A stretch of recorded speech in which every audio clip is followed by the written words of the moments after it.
"Stop crying and get out of my house," Dylan Carter said those words at my daughter's funeral while I stood beside her casket. I'm Laura Prescott, 61 years old, and the man saying this, my son-in-law of 6 years, had just called me a financial burden in front of 80 mourners who'd come to say goodbye to my only child. My daughter Naomi, 33 years old, gone in a car accident 3 days earlier.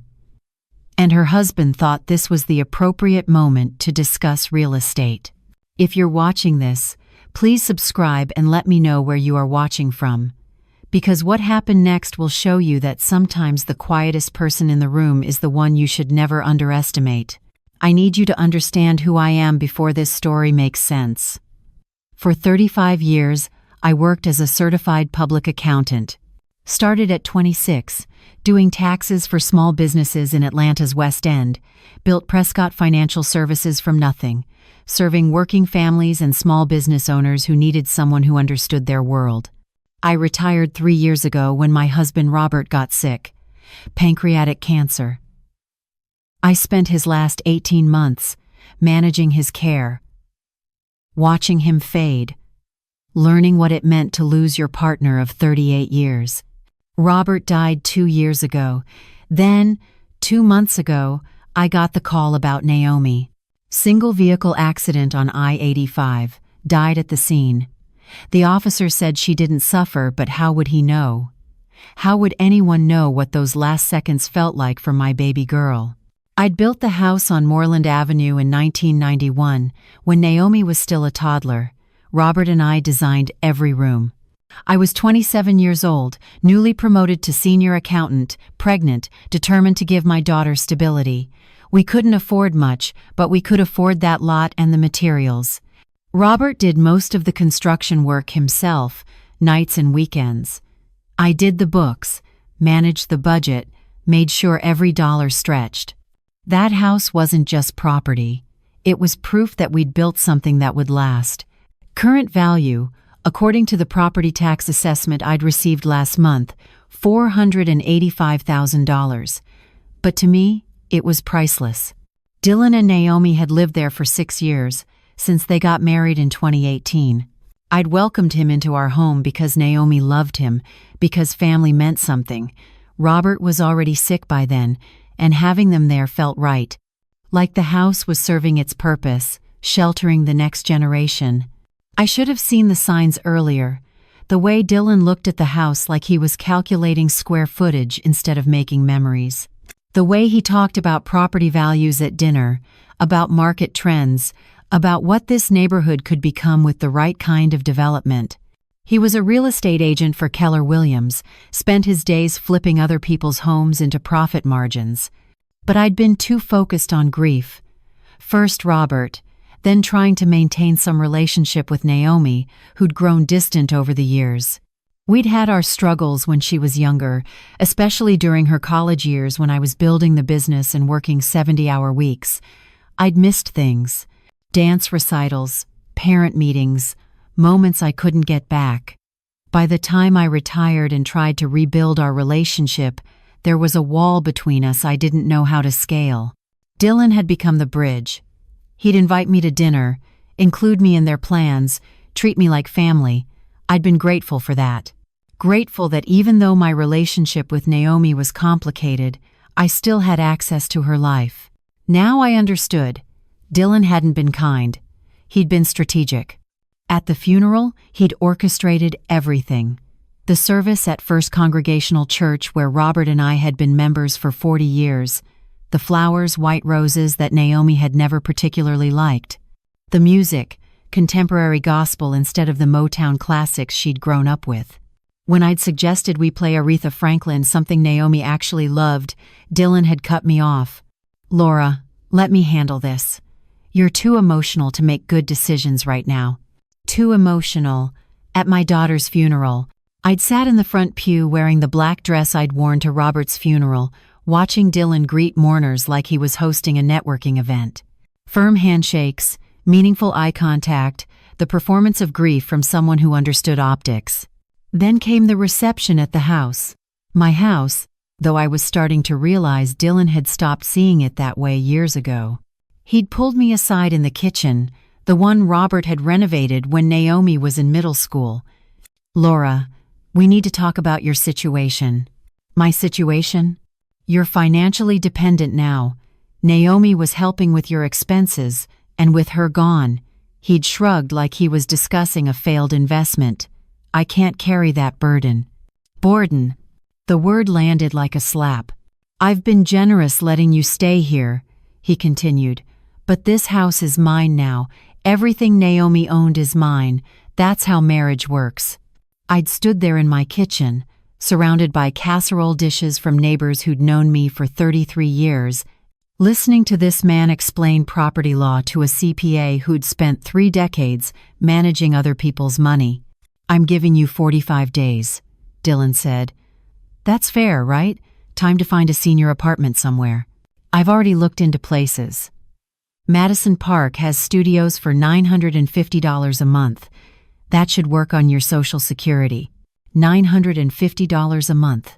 He expected me to survive on Social Security alone, as if I hadn't spent 35 years building a retirement fund, as if I hadn't managed investments with the same precision I'd used for my clients' accounts.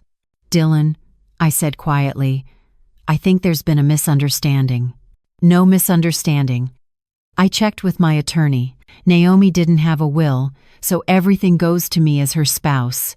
The house, her car, her accounts, all of it. He'd checked with his attorney. He'd been planning this before Naomi was even buried. That's when I realized Dylan had made the same mistake people had been making about me my entire life. He'd looked at a quiet black woman in a modest dress, driving a 10-year-old Honda, living simply, and assumed that meant powerless. I didn't argue with Dylan at the funeral reception, didn't correct his assumptions about ownership or finances, just nodded quietly and returned to the living room where Naomi's friends were sharing memories I hadn't been part of. Stories about her work at the marketing firm, about trips she'd taken, about a life she'd built that I'd only seen from a distance. Helen Davis, my neighbor, since 1991, touched my arm. "Laura, how are you holding up?" "One day at a time." Helen had watched me paint this house 3 times over the decades, had brought casseroles when Robert was dying, had known Naomi since she was a toddler running through sprinklers in the front yard. But even Helen seemed to accept Dylan's version of reality, that I was the dependent mother-in-law who needed help managing her affairs. I'd made it look that way, I realized.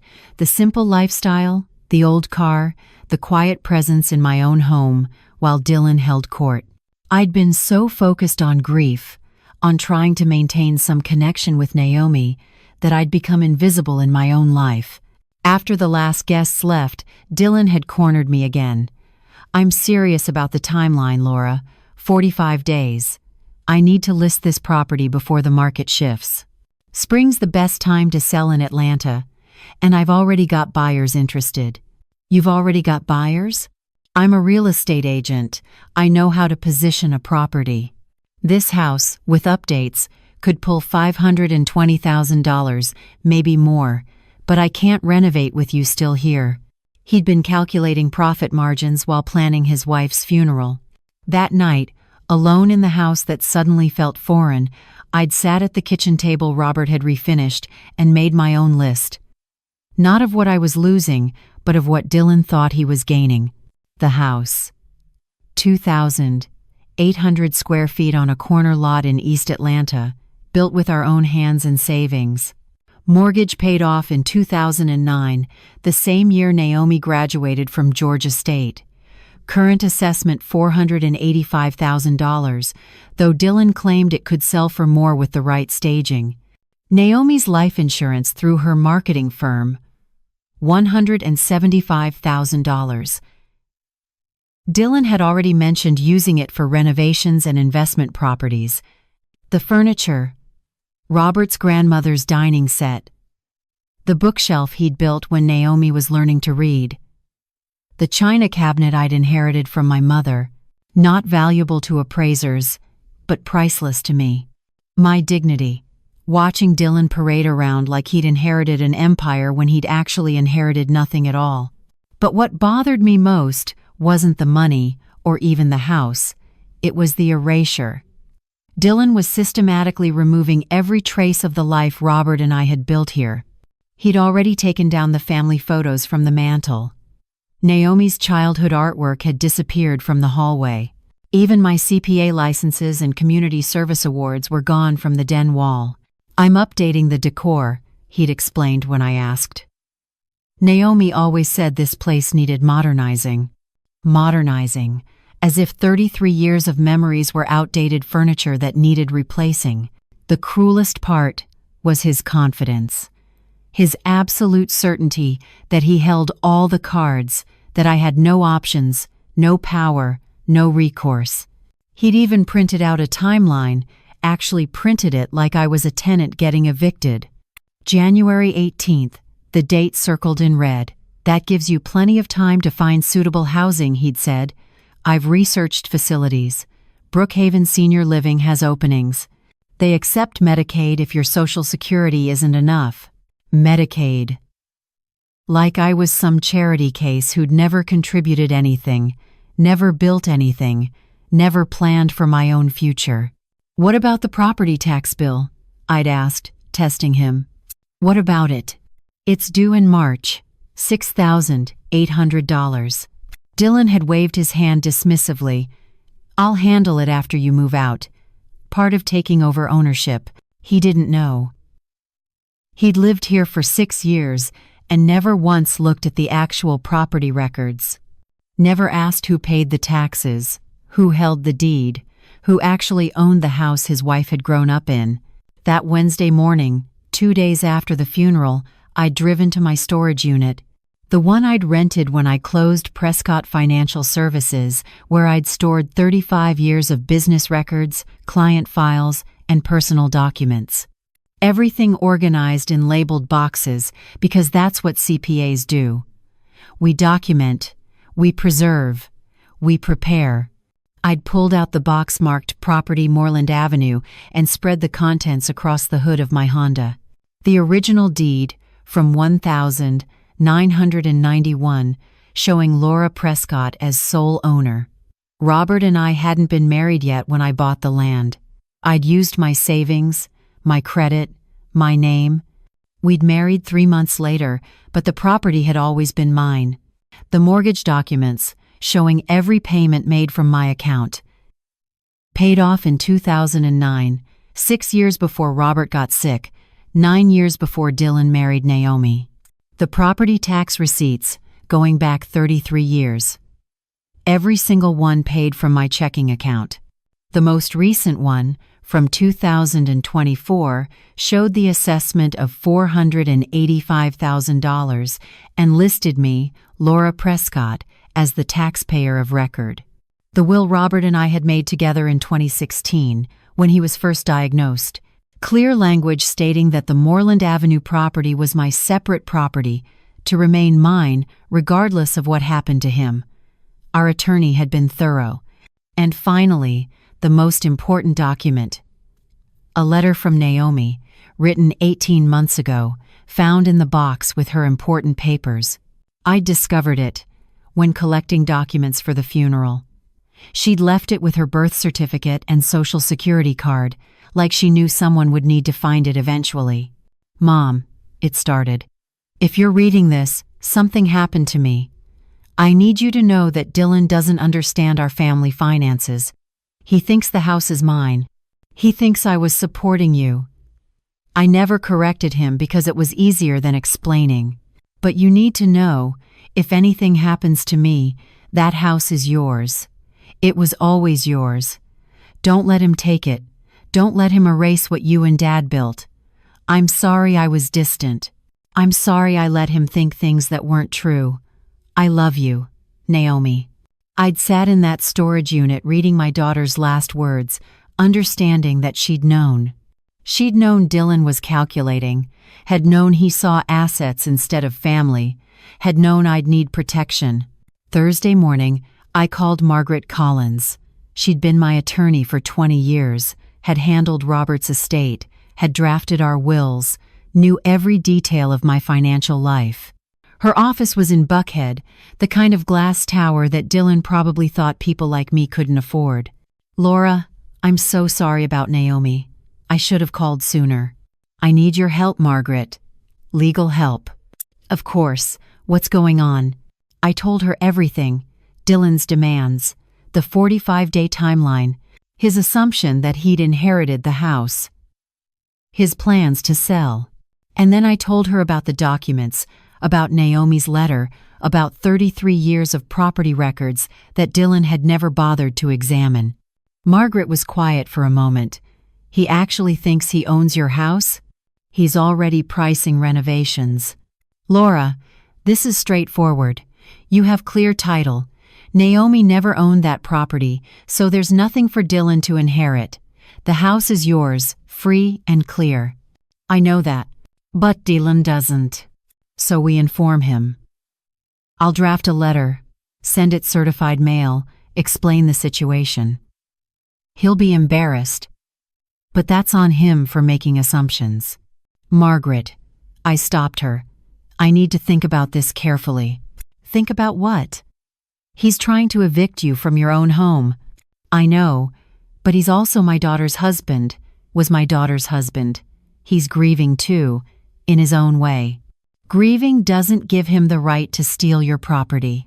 She was right, but it wasn't that simple, because this wasn't just about property rights and legal documents. This was about Naomi. About the daughter I'd lost twice, once when our relationship fractured, once when she died. About the guilt I carried for working too much when she was young, for missing moments I couldn't get back, for the distance that had grown between us. Dylan had been cruel, yes, but he'd also been part of Naomi's life in ways I hadn't been. He'd been there for the daily moments I'd missed, and now I was about to destroy him, legally and professionally, because he'd underestimated me. "Laura, are you having second thoughts?" "I'm having complicated thoughts." "Well, let me simplify them. If you don't establish your ownership now, this gets messier. Dylan could try to claim adverse possession or argue that you gifted the property to Naomi. The longer you wait, the murkier it becomes. How long do I have?" "To do what?" "To decide how to handle this." Margaret sighed. "You don't need to decide anything, except whether to protect what's yours. But Laura, if you're worried about being harsh, consider what Dylan's doing. He's not offering you a room in the house. He's not suggesting you stay while he figures things out. He's evicting you on a timeline with research about Medicaid facilities. That's not grief, that's calculation." After I hung up, I sat in my car in Margaret's parking garage, looking at Atlanta's skyline through the windshield. Somewhere in this city, Dylan was showing houses, closing deals, building his career on the assumption that he knew how to read people and situations. He'd read me completely wrong. But Margaret's words stayed with me. Was this calculation or grief? Could it be both? I thought about the Dylan I'd known for 6 years, the man who'd brought me tea when I was sick, who'd helped Robert get to doctor's appointments when I couldn't leave work, who'd sat with us in the hospital during those final weeks. Had that kindness been real, or had he been investing in a future payout? I drove home, the house on Moreland Avenue that had sheltered 3 generations of my family, the magnolia tree in the front yard that Robert and I had planted the week Naomi was born, the porch where she'd learned to ride a bike, the driveway where she'd practiced for her driver's test. Dylan's BMW was in that driveway now, parked where Robert's truck used to sit. I could see him through the living room window, on his phone, probably talking to potential buyers about square footage and market positioning. I sat in my car for 10 minutes, watching him through the window of my own house, and tried to figure out what Robert would have wanted me to do. He'd always been more forgiving than me, more willing to see the best in people. But he'd also been clear about boundaries, about respecting what we'd built, what we'd earned, what we'd sacrificed for.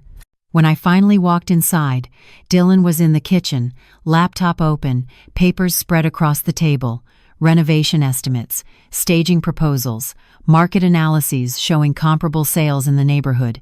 Laura, good, you're here. I wanted to show you something. He turned his laptop toward me.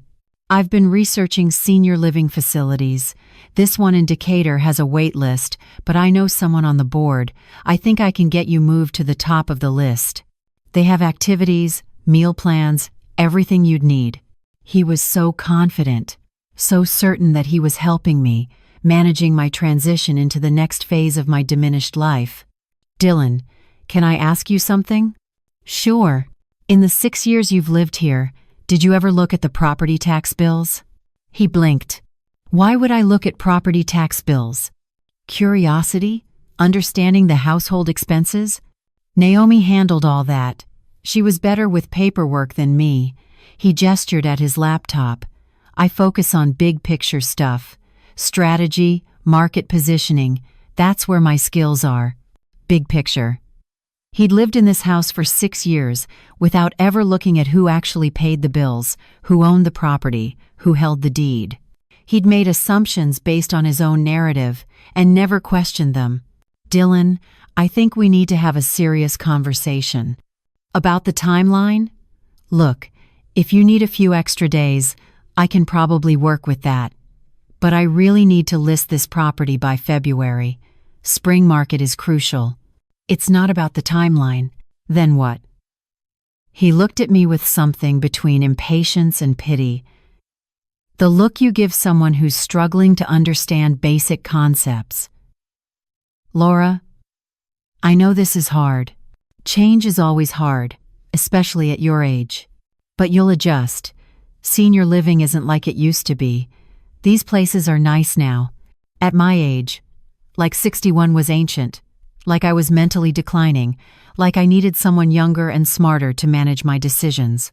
That's when I made my choice. Not out of anger, though anger was there. Not out of revenge, though I'd earned that right. But out of clarity. Dylan needed to learn that underestimating people had consequences, and I needed to stop letting people erase me from my own life. Dylan, tomorrow morning I need you to meet me at Margaret Collins's office, 10 a.m. Here's the address. Dylan showed up at Margaret Collins's office 15 minutes late, dressed in one of his showing suits, the charcoal gray one he wore for high-end clients. He'd probably squeezed this meeting between property viewings, annoyed that I was taking up his valuable time. Margaret's receptionist led us to a conference room with floor-to-ceiling windows overlooking Peachtree Street. Dylan sat down across from me, checking his phone, projecting the impatience of someone humoring a confused elderly woman. Margaret entered with a leather folder, the kind that meant serious business. She didn't smile, didn't make small talk, just sat down and opened the folder. Mr. Carter, thank you for coming. We need to discuss the property at 2847 Moreland Avenue. Right. Dylan leaned back in his chair. Look, I understand Laura's having trouble accepting the transition, but legally it's pretty straightforward. Naomi died without a will, so as her spouse, I inherit her assets, including the house. That would be true, Margaret said, if Naomi had owned the house. She didn't. Dylan's smile faltered. What do you mean she didn't own it? She lived there her whole life. Living in a house and owning a house are different things. Margaret slid a document across the table. This is the original deed from 1991. Laura Prescott purchased the property as a single woman before marrying Robert Prescott. The house has always been her separate property. Dylan picked up the deed, his eyes scanning the document. I watched his face change as he processed what he was seeing. Confusion first, then disbelief, then something that looked like panic. But Naomi told me, she said her parents built this house. She said it was the family home. We did build it, I said quietly. Robert and I, but I owned the land. I held the mortgage. The deed was always in my name. Margaret slid another stack of documents across the table. Property tax receipts going back 33 years, all paid by Laura Prescott. Mortgage statements showing the loan was in her name, paid off in 2009. And this, she placed Naomi's letter on top of the stack, is a letter from your late wife explaining the situation. Dylan read Naomi's letter, his hands shaking slightly. I watched him realize that his wife had known, had tried to protect me from this exact moment, had seen him clearly enough to write that warning. This doesn't make sense, he said, but his voice had lost its confidence. Naomi managed the household finances. She paid bills. She acted like it was our house. She paid utility bills and groceries, I said. Not the property tax. Not the homeowner's insurance. Those came from my accounts. You never asked to see them. Why wouldn't she tell me?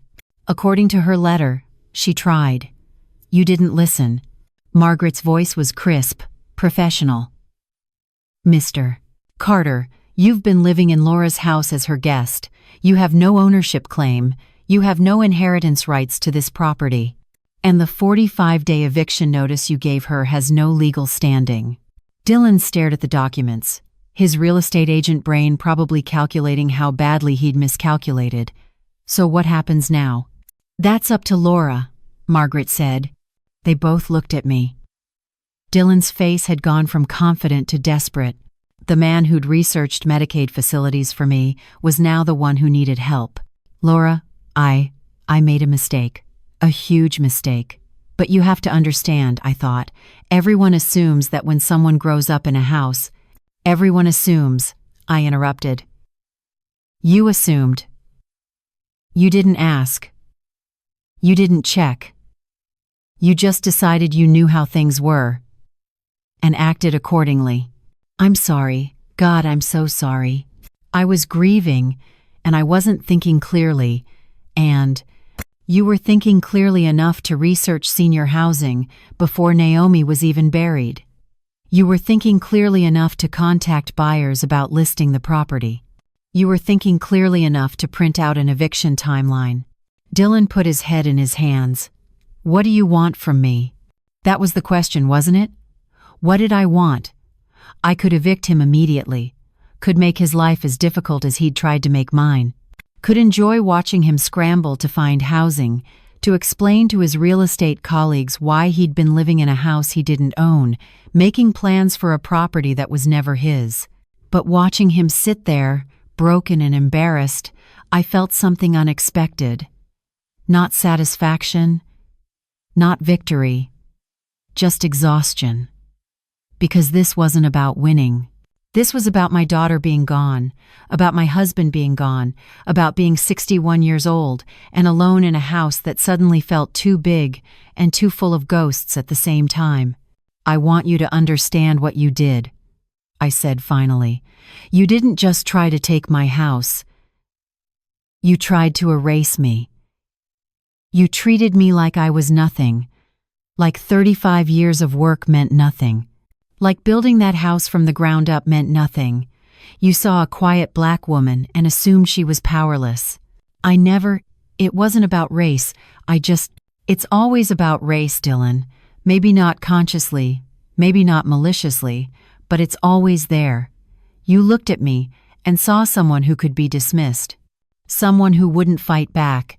Someone who'd accept whatever you decided was appropriate for her situation. You're right. You're absolutely right, and I'm ashamed. Margaret cleared her throat. Laura, do you want to proceed with formal eviction proceedings? I looked at Dylan, really looked at him. Saw the man my daughter had loved, had chosen, had built a life with. Saw someone who'd made terrible choices in the midst of grief. Saw someone who needed to learn a lesson but was also human, also hurting, also lost. Dylan, you have 30 days to find other housing, not 45, 30. That's more generous than you gave me, but it's what I'm offering. During that time, you'll pay me $1,200 in rent. That's below market rate, but I'm not trying to profit from this situation. Thank you. Thank you, Laura. I'll say, I'm not finished. You'll also sign a document acknowledging that you have no ownership claim to the property. You'll remove any listing information you've prepared. And you'll stop telling people that I was financially dependent on Naomi. You'll correct that story with everyone you told it to." Dylan nodded rapidly. "Yes. Absolutely. Whatever you need. What I need is for you to understand that respect isn't optional, that kindness isn't weakness, that quiet doesn't mean powerless." I stood up, gathering my copies of the documents. "You have 30 days, Dylan. Use them wisely." I walked out of that conference room feeling something I hadn't expected. Not triumph, but something heavier. Because I'd won the legal battle, but I'd also confirmed something I'd been afraid was true. My daughter had known Dylan was like this, and she'd stayed with him anyway. The first call came that evening. Helen Davis, my neighbor, asking if I was okay. Word had apparently spread fast. Dylan had been seen loading boxes into his car, looking shaken. People were talking. "Laura, what happened?" Dylan told Rick that there was some kind of legal issue with the house. "There was a misunderstanding about ownership. It's been resolved." "A misunderstanding?" "He's been telling everyone he inherited everything. He had contractors over last week looking at the kitchen. I hadn't known about the contractors. Hadn't known Dylan was already planning renovations while I was still grieving. The image of him walking strangers through my kitchen, through rooms where Robert had cooked breakfast and Naomi had done homework, made something twist in my chest. "Helen, I'm tired. Can we talk tomorrow?" After I hung up, I walked through the house, really seeing it for the first time since Naomi died. Dylan had already started packing. Boxes in the hallway, furniture moved, spaces emptied. He'd been preparing to erase me before I'd even left. I found myself in Naomi's old bedroom, the one Dylan had been using as an office. Her childhood furniture was gone, replaced by a desk and filing cabinets. I opened a drawer and found folders, real estate listings, investment properties, and something else. A folder labeled Moreland Renovation Budget. Inside were detailed plans. Knock down the wall between the kitchen and dining room. Rip out Robert's handmade cabinets and replace them with modern ones. New floors throughout, covering the hardwood Robert and I had installed by hand. Paint over the crown molding we'd measured and cut with Naomi when she was learning fractions in middle school. Estimated cost, $78,000. Estimated value after renovation, $545,000. Potential profit, $67,000. Dylan had been calculating, not just planning to take my house, but planning to destroy every trace of the family who'd built it, to turn our memories into profit margins. I sat on the floor of Naomi's room, holding that folder, and felt something crack inside me. Not anger, something deeper. The realization that my daughter had lived with this man, had known he thought this way, and had never warned me until she wrote that letter expecting she might die. What had their marriage really been like? Had Naomi been happy, or had she been managing, the way I'd learned to manage difficult situations throughout my career? Had she loved him, or had she just been good at making things work? My phone rang again. This time, an unknown number. "Mrs. Prescott? This is Brian Walsh from Keller Williams. I'm Dylan Carter's broker. I was hoping we could talk." "About what?" "About the property situation. Dylan mentioned there's been some confusion about the Moreland Avenue house. I wanted to reach out because, well, this could affect his position with our firm." "How so?" "Real estate agents are expected to understand property law, ownership records, basic due diligence. If Dylan's been making claims about a property he doesn't own, if he's been showing it to potential buyers without legal standing, that's a problem, a serious problem." I hadn't thought about the professional implications. Hadn't considered that Dylan's mistake would ripple beyond just our personal situation. "Mr. Walsh, I appreciate the call, but this is between Dylan and me. Whatever consequences he faces professionally, that's separate. I understand. But Mrs. Prescott, if you're considering any kind of legal action, anything public, I need to know. We have liability concerns." After I hung up, I sat in the quiet house and realized I'd started something I couldn't control. Dylan's career was at risk. His reputation was damaged. And I'd done that. Not intentionally, but I'd done it by simply telling the truth about who owned what. Was that fair? He'd tried to evict me from my own home. He'd treated me like a burden. He'd planned to demolish everything Robert and I had built. But he'd also loved my daughter. Had sat with her through her mother's absence when I was working too many hours. Had been there for daily moments I'd missed. Had given Naomi something I apparently couldn't. Saturday morning, I found an envelope slipped under my door. Dylan's handwriting. "Laura, I know an apology isn't enough. I know what I did was unforgivable. But I need you to understand something. Naomi and I had financial problems. Real problems. My commission checks were inconsistent. We had credit card debt, medical bills from when she had that scare with the irregular heartbeat last year. We were barely making it. I know that doesn't excuse what I did. But when she died, I panicked. I thought the house was our safety net. I thought it was the answer to everything. I never stopped to question it because I needed it to be true. That's not your problem. I know that. But I'm asking you to understand that I wasn't just being cruel. I was drowning, and I grabbed at what I thought was a life raft. I'll be out in 30 days. I'll pay the rent. I'll sign whatever documents you need. But I'm also asking for something you don't owe me. I'm asking for you not to destroy what's left of my career. I made a mistake, a huge mistake, but it's not who I am. Or at least, it's not who I want to be. Dylan."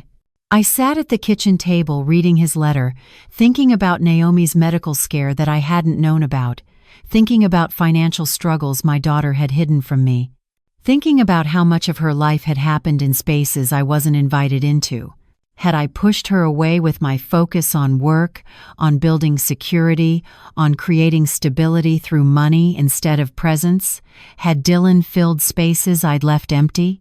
The guilt I'd been carrying since Naomi's death grew heavier, because this wasn't just about Dylan underestimating me. This was about me not knowing my own daughter, not knowing she was struggling financially, not knowing she had health scares, not knowing she was trying to protect me from a husband she didn't fully trust. I'd been so focused on being right, on protecting what was mine, on teaching Dylan a lesson about respect, that I hadn't stopped to ask the harder question. What had I done that made my daughter feel like she couldn't come to me when she needed help? My phone rang. Margaret Collins. "Laura, I've been thinking about something. When you came to my office on Thursday, you asked how long you had to decide how to handle this. I told you that you needed to protect what's yours. But I've been in this business 30 years, and I've learned that sometimes being legally right doesn't mean you're at peace with your choices." "What are you saying?" "I'm saying that if you're having doubts about how this played out, there's still time to reconsider your approach." Dylan signed the acknowledgement. "He's moving out. You've established your ownership. The legal part is done. But the human part, that's still unfolding. And you think I should what? Forgive him? Let him stay? I think you should do whatever lets you sleep at night. Because property battles, I win those all the time. But regret? That's harder to resolve." Sunday morning, I did something I hadn't done in months. I went to First Congregational Church, the same church where we'd held Naomi's funeral 2 weeks earlier. I sat in the back pew, the one I used to sit in with Robert before he got too sick to leave the house. Pastor Williams noticed me after the service. "Laura, it's good to see you. How are you managing?" "I'm not sure yet." "That's honest. Want to talk about it?"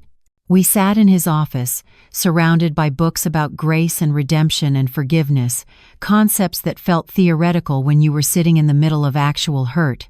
"I did something that was legally right but feels morally complicated," I said. "Tell me." I told him everything. Dylan's assumptions, the eviction threat, the documents proving ownership, the confrontation in Margaret's office, Dylan's letter about financial struggles I hadn't known about. And underneath it all, my guilt about not knowing my own daughter. Pastor Williams listened without interrupting, the way good pastors do. When I finished, he asked a question I hadn't expected. "What would Naomi want you to do?" "I don't know. I thought I did when I read her letter. She said don't let him take the house." But was she protecting me from Dylan, or was she protecting Dylan from consequences? Was she asking me to fight, or was she asking me to be there because she knew he'd mess up? Those are good questions. What does your grief tell you? My grief tells me that I lost my daughter twice.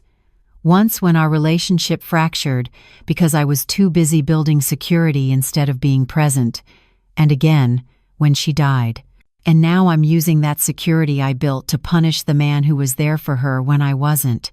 Is that what you're doing? Punishing him? I don't know anymore. I thought I was protecting myself, but maybe I'm just proving that I value property more than people, just like Dylan did. Just like I did when Naomi was growing up, and I chose work over dance recitals. Pastor Williams was quiet for a moment. "Laura, you're carrying guilt that might not be entirely yours to carry. Naomi was an adult. She made her own choices about her relationship with you and her relationship with Dylan. You can't take responsibility for all of that. But I can take responsibility for what I'm doing now. And right now, I'm destroying Dylan's career because he made the same mistake I made. He saw assets instead of people. That's not the same thing, isn't it? I spent 35 years building financial security, making sure we had assets, investments, property. I was so focused on that I missed my daughter's life. Dylan spent 6 years focused on property values and renovation potential. We're both guilty of the same thing. I just had better documentation. When I got home, Dylan was in the driveway loading more boxes. He saw me and froze, like he wasn't sure whether to speak or just keep working. "Dylan, can we talk?" He followed me inside, sitting at the kitchen table where we'd had dozens of dinners over the years. Awkward family meals where Naomi tried to bridge the gap between her mother and her husband, where we all performed the role of functional family without ever really being one. "I read your letter," I said, "about the financial struggles. Laura, I wasn't trying to make excuses. I know. But I'm trying to understand. Why didn't you and Naomi come to me? I'm a financial planner. I spent 35 years helping people manage money. Why hide it?" Dylan looked down at his hands. Because Naomi was ashamed. She was 33 years old, had a good job, and we were still drowning in debt. She didn't want you to know we weren't managing. And honestly, I didn't want you to know either. You had everything figured out, your house paid off, your retirement secure, everything organized. We felt like failures by comparison. So instead of asking for help, you saw my assets as your solution. When Naomi died, I panicked.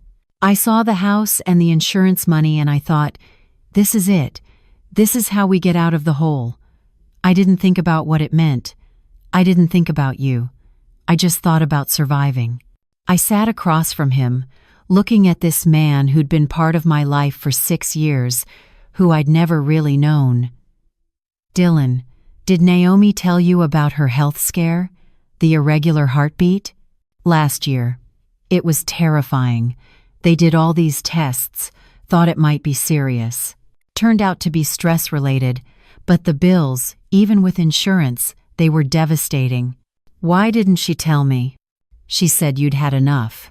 With Robert dying, with your own health issues, she didn't want to add to your burden." Burden. That word again. My daughter had seen herself as a burden. Had hidden her struggles because she didn't want to add to mine. And I'd been so focused on my own grief, my own challenges, that I hadn't seen she needed help. "What were my health issues?" I asked. Dylan looked confused. "The stroke. 2 years ago, right after Robert died, Naomi said it was mild, but it scared her. She said you were managing it, but she didn't want to add stress." I stared at him. "Dylan, I never had a stroke." "What?" But Naomi said, "When did she tell you that?" "Right after your husband's funeral. She said you'd had a minor stroke from the stress, that you were recovering but needed space." That's why she started managing more things around the house, why she didn't want me bothering you with financial questions or household decisions. The pieces started falling into place.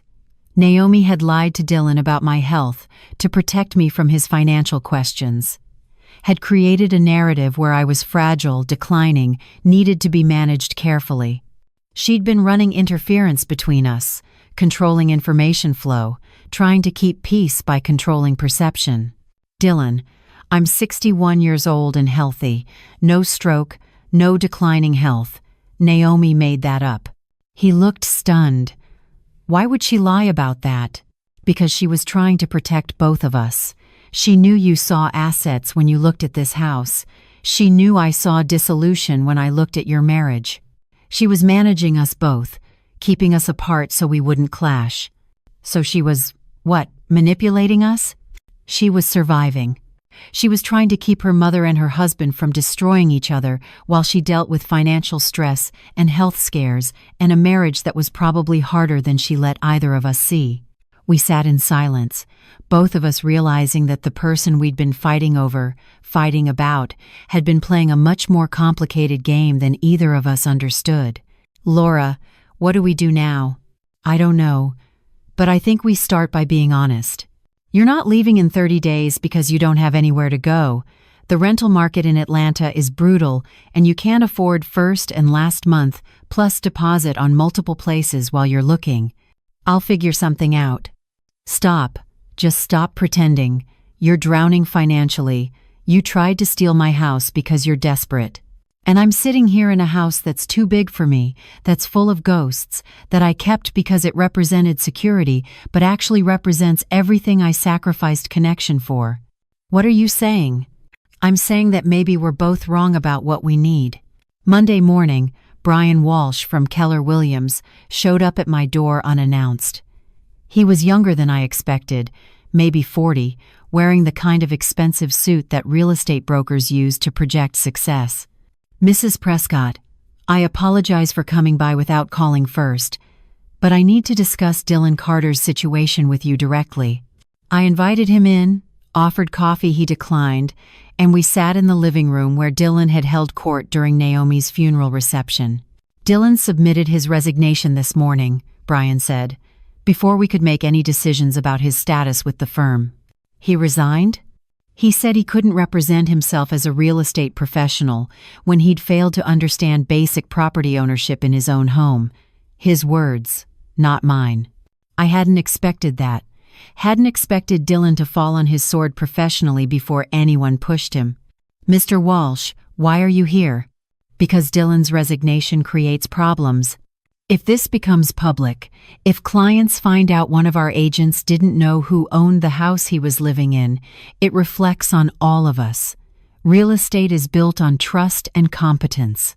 This situation undermines both. So you want me to what? Keep quiet about it? I want to understand what actually happened. Dylan says he made assumptions, that you were gracious in correcting them.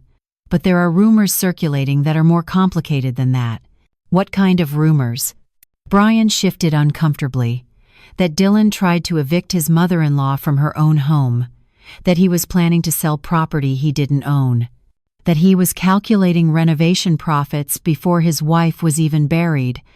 Those kinds of specifics don't come from nowhere. I thought about Helen Davis, about Mike Thompson, about the dozens of people who'd been at the funeral and heard Dylan's plans. About small communities where information spreads like kudzu. The rumors are accurate, I said. Dylan made assumptions about ownership and acted on them. I corrected those assumptions with legal documentation. That's what happened. And you're satisfied with the outcome?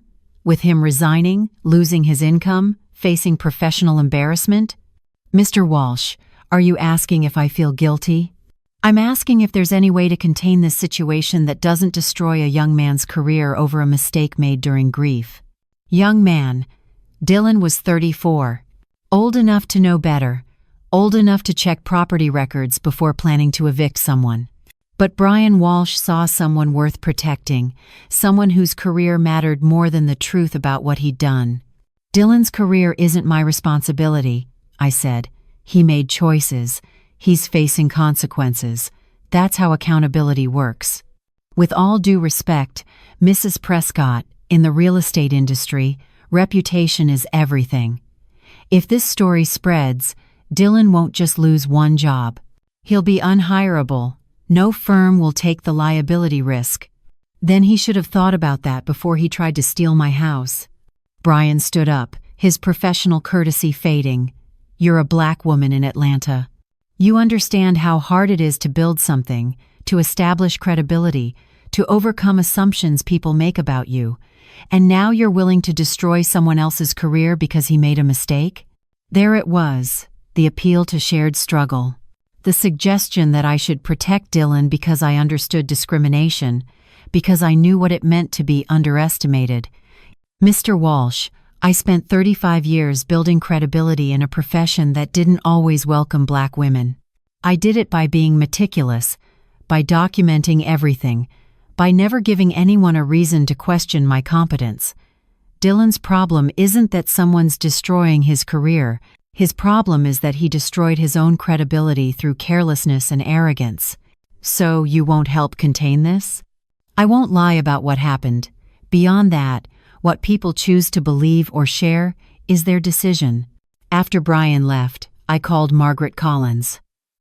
Did you know Dylan resigned from Keller Williams? I heard. His broker's been making calls, trying to do damage control. He came here, asked me to help contain the situation. What did you tell him? The truth. That Dylan's career problems are Dylan's responsibility. Margaret was quiet for a moment. Laura, I need to tell you something you might not want to hear. This is going to get bigger before it gets smaller. Real estate is a small community in Atlanta. People talk. And the story of an agent who tried to steal his mother-in-law's house, that's the kind of story that spreads. I didn't ask for this to become public. You didn't have to. You took him to a lawyer's office.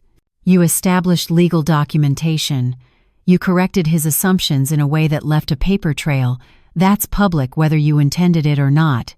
That afternoon, my phone started ringing. Former colleagues from Prescott Financial Services, church members, neighbors I hadn't spoken to in years. Everyone wanted to know if the story they'd heard was true. By evening, Helen Davis came over with a casserole and questions. Laura, people are saying Dylan tried to evict you, that he thought he owned your house. Is that really what happened? It's complicated, Helen. It sounds pretty straightforward to me. Man tries to steal house from widow, gets caught, faces consequences. It's not that simple. He's grieving. He made mistakes. But he's not evil. Helen studied my face. You're defending him. I'm trying to understand him. There's a difference. Why? After what he did, why would you try to understand? Because Naomi loved him, I wanted to say. Because my daughter chose him, built a life with him, tried to protect both of us from each other. Because destroying him doesn't bring her back, doesn't heal the distance between us, doesn't resolve the guilt I carry about being a better accountant than I was a mother. But I didn't say any of that. I just told Helen the casserole looked delicious and changed the subject. Wednesday morning I found Dylan in the garage, packing boxes. He looked like he hadn't slept in days. Your broker came by, I said. I know. He called me. Said you wouldn't help contain things. Dylan, I didn't create this situation. You did. I know. I'm not blaming you. I'm trying to figure out what comes next. I resigned because I couldn't face walking into that office knowing everyone was talking about what an idiot I am. But now I don't have income, I don't have prospects, and I still have 3 weeks to figure out where I'm going to live. Have you been applying to other firms? Who's going to hire me? Brian's probably already called everyone he knows, warned them about the liability risk. I'm toxic. I watched him pack boxes of things he'd accumulated during 6 years in this house. Kitchen gadgets he and Naomi had registered for. Books they'd bought together. The physical evidence of a marriage that was now reduced to cardboard boxes in a garage. Dylan, I've been thinking about what you said. About financial struggles. about not wanting to ask for help. Laura, if you're about to offer me money, please don't. I can't take charity from the woman I tried to evict. It's not charity, it's a business proposition. I have a house that's too big for one person. You need temporary housing while you rebuild your career. What if you stayed, paid reasonable rent, and we figured out how to coexist until you're back on your feet? He stared at me. Why would you do that? Because Naomi would want me to. Because you're right that we're all drowning in different ways. And because maybe the answer isn't about who owns what. Maybe it's about what we do with what we have. 6 weeks after Dylan moved into the basement, Helen Davis stopped by with her usual casserole and unusual questions. Laura, people are talking. People are always talking. They're saying Dylan's still living here, that you're letting him stay after everything he did. He's renting the basement. It's a business arrangement. Helen set down the casserole with more force than necessary. It's strange is what it is. The man tried to steal your house, and now you're his landlord? What message does that send? What message should it send, Helen? That actions have consequences, that you can't treat people badly and expect them to save you from yourself. He is facing consequences. He lost his job. His reputation is damaged. He's rebuilding from nothing. What more do you want? I want you to stop making excuses for him. I want you to remember that he called you a burden at your daughter's funeral. I want you to protect yourself instead of protecting him. After Helen left, I sat at the kitchen table thinking about consequences and forgiveness and the complicated space between them. Was I protecting Dylan, or was I trying to fix something I'd broken with Naomi by being kinder to her husband than I'd been to her? That evening, Dylan came upstairs with an envelope. Rent for next month, plus an extra $200. I got a job. That's wonderful. Where? A small boutique firm in Decatur. They handle residential sales, mostly starter homes and condos. It's not Keller Williams, but it's a start. Dylan, you don't need to pay extra. I do, though, because you gave me space to rebuild when you could have buried me. The extra is, I don't know, interest on the grace you extended. Grace. That wasn't a word I'd have used to describe what I'd done. Guilt. Maybe. Obligation to Naomi. Exhaustion from fighting. But grace? Dylan, can I ask you something? Did Naomi talk to you about our relationship? He sat down at the table, still holding the rent envelope. Sometimes, she said you'd had a hard time connecting after her dad got sick. That she felt like she'd lost both parents, one to cancer and one to grief. Did she tell you she blamed me for the divorce from her father? What? Naomi's parents weren't divorced. You were married to Robert until he died. I stared at him. Dylan, I was divorced from Naomi's biological father when she was 2. I married Robert when she was 4. He adopted her when she was 5. Did she never tell you that? His face went pale. She told me Robert was her father. That you'd been married since before she was born. I've seen the pictures. You all look like a family. We were a family. Robert was her father in every way that mattered, but biologically, she had a different father, Marcus. He left when Naomi was 18 months old. Disappeared. Didn't pay child support. Didn't try to maintain contact. Why would she lie about that? Maybe she wasn't lying. Maybe she'd rewritten her own history. Robert was her father. The man who raised her, loved her, taught her how to ride a bike and balance a checkbook. The biology didn't matter to her. But it mattered to you? It mattered that she never told her husband the truth about her own history. What else didn't she tell you, Dylan? What else was she managing by controlling information? We sat in silence, both of us realizing that the woman we'd loved, the woman we'd been fighting over, had been more complicated than either of us understood. Laura, do you think Naomi was happy? It was the question I'd been avoiding for months. Because to answer it honestly meant admitting things I didn't want to face. I think Naomi spent her whole life trying to make everyone around her comfortable. She rewrote her history so you wouldn't ask questions about her father. She lied about my health so you wouldn't pressure me about finances. She kept us apart so we wouldn't clash. She was exhausted from managing everyone's perception of reality. And we let her do it because it was easier than dealing with the truth. Yes, I let her manage me because I was grieving Robert and didn't have energy for conflict. You let her manage you because it meant you didn't have to face difficult conversations about money or family dynamics. Dylan put his head in his hands. We failed her. We failed each other. All three of us. And now she's gone and we're left trying to figure out what was real and what was performance. Do you think she knew? About the car accident? Do you think she saw it coming? What do you mean? The letter she left for you. About the house. About me not understanding finances. Why would she write that unless she thought she might die? Unless she was preparing for something? I felt something cold settle in my chest. Dylan, when did Naomi write that letter? I don't know, you found it. When was it dated? I went to my bedroom, pulled out the letter from the lockbox where I kept important documents, looked at the date for the first time since that day in the storage unit. The letter was dated 3 days before Naomi died. Dylan, did Naomi seem different in the days before the accident? Depressed? Anxious? She'd been stressed about work, about money, about, I don't know, everything. But different?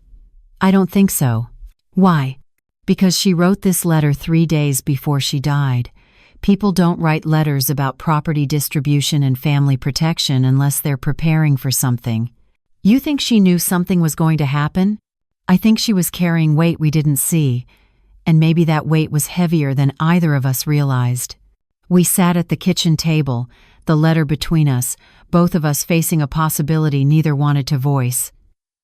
That Naomi hadn't died in an accident, that she'd been preparing for an exit, that we'd been so focused on our own struggles that we'd missed the signs that she was drowning.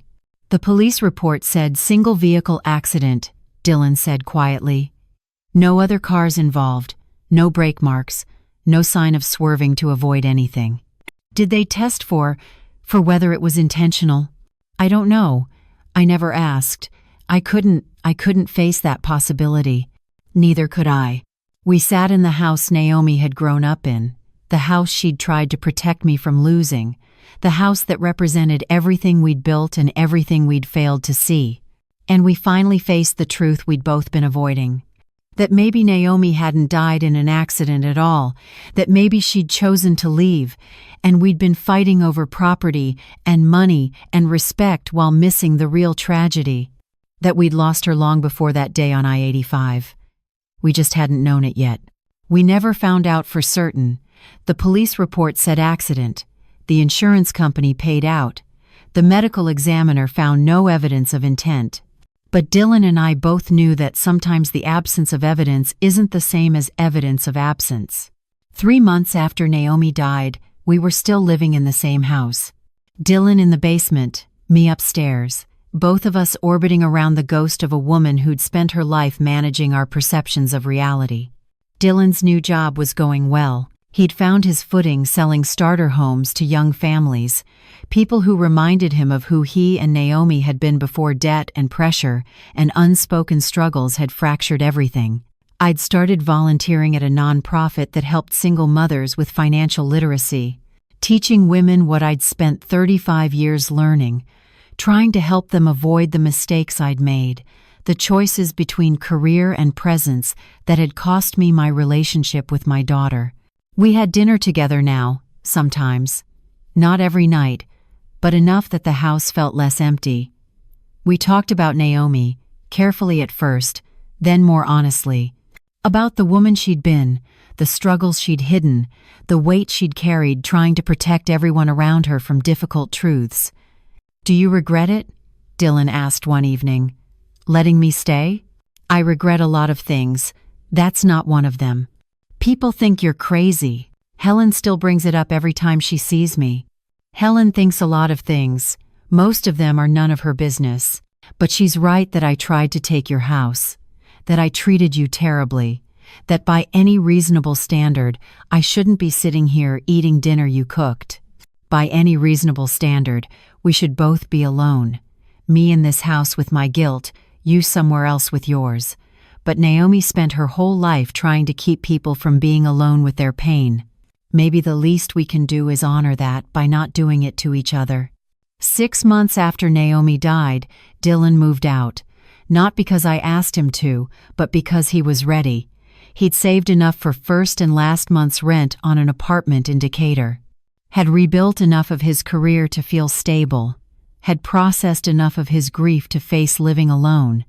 "I'll never be able to repay you," he said the day he left. "You already did. By staying long enough for me to understand that Naomi's story was more complicated than either of us wanted to believe. Do you think she'd be proud of us? For figuring out how to coexist? I think she'd be relieved that we finally stopped performing for each other and started being honest." A year after Naomi died, I sold the house on Moreland Avenue. Not because Dylan had wanted me to, but because I finally understood what Robert had tried to teach me before he died. That security isn't about property or assets or documentation. It's about being present for the people who matter before it's too late to matter at all. I bought a smaller condo in Virginia Highland. Dylan helped me move, the irony not lost on either of us. The house sold for $510,000, more than the assessment, more than Dylan's renovation projections. I used part of the money to establish a scholarship fund at Georgia State in Naomi's name. For students who were working full-time while pursuing degrees, who were managing family obligations and financial pressure, and all the invisible weight that Naomi had carried without telling anyone. The rest I invested conservatively, the way I'd taught clients to do for 35 years, building security, but not at the expense of being present. Not anymore. Dylan and I still have dinner sometimes. Once a month, maybe. We don't talk about property or ownership or who was right about what. We talk about Naomi, about the woman we both loved and failed in different ways, about the lessons we learned too late to help her but maybe not too late to help ourselves. That's Laura's story. What happened when my son-in-law tried to evict me from my own home? I won the legal battle. I established my ownership. I protected what was mine. But I lost something more important. I lost the chance to know what my daughter was really struggling with. I lost time I can never get back. I lost the opportunity to tell her that security doesn't matter if you're facing it alone. Now I want to hear from you. Where are you watching this from? What city? What country? Drop it in the comments below. I love seeing our community come together over these complicated stories about family, grief, and the impossible choices we face when the people we love are gone. Here's the real question, and I need you to be completely honest. Was I right to let Dylan stay? After everything he did, after he tried to evict me from my own home, after he called me a burden at my daughter's funeral, should I have shown him grace, or should I have let him face the full consequences of his actions? Hit that like button if this story made you think about your own family dynamics, about the people you've underestimated or the people who've underestimated you, about the weight your loved ones might be carrying that you don't see. Share this if you know someone dealing with complicated grief, someone trying to figure out whether forgiveness and accountability can coexist, someone wrestling with the question of whether being legally right is the same as being at peace. And subscribe for more real stories about family conflict, generational wealth, the price of security, and what happens when you realize that winning the battle means losing something more important. Because the truth is, life doesn't reward you for being right, it rewards you for being human. And sometimes being human means extending grace to people who don't deserve it, not because they've earned it, but because holding on to anger costs more than letting it go. Thanks for watching. Thanks for listening to the whole complicated truth about what happened when my son-in-law tried to evict me from my own home, and I chose grace over revenge. And thanks for understanding that some stories don't end with villains punished and heroes victorious. Some stories just end with two broken people learning to be human together in the ruins of what they lost. See you in the next video.